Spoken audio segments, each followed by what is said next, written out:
Simon & Schuster Audio presents Best Movie Year Ever: How 1999 Blew Up the Big Screen by Brian Raftery, read by George Newbern.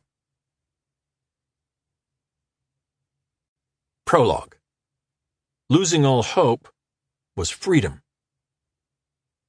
December 31st, 1999. It was New Year's Eve, and on a private beach resort in Mexico, a handful of couples had gathered to celebrate the end of the century. Brad Pitt and his then-girlfriend Jennifer Aniston were there. So were director David Fincher and his partner, the film producer Sian Chaffin.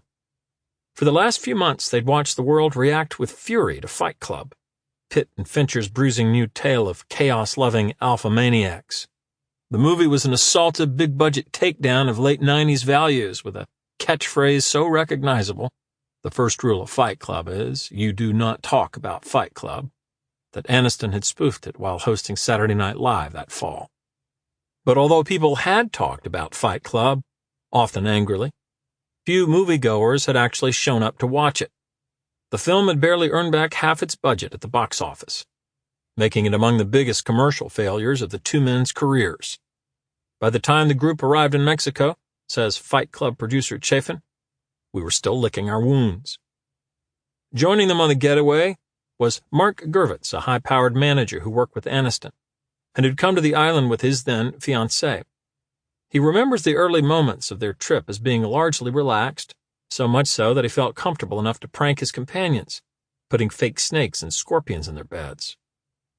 But Gervitz was also a bit nervous about the decade coming to a close. Like millions of others, he'd heard the warnings about how at midnight, that night, just as the 21st century was grabbing a rave whistle and starting its 100-year party, a global cataclysm would supposedly reboot civilization. Skylines would dim, bank accounts would flatline, things would break down. It was a save-the-date disaster with a strict deadline and a catchy name, Y2K, short for year 2000. Everyone was afraid that the world was going to end, says Gervitz. It was pretty scary. Even Fight Club had picked up on that pre-millennial tension, its final scene consisting of a series of credit card company headquarters crumbling to the ground, a chance for society to start anew. As Pitt later recalled, the mood in 1999 was one of uncertainty. What was going to happen, the actor asked. People weren't going to go on trips even because they were afraid. Pitt and his fellow vacationers had nonetheless braved it to their island resort, where they'd be hours away from the nearest city. No matter what went down when the clock struck 12, they'd largely be on their own. As the moment drew close. Sample complete. Ready to continue?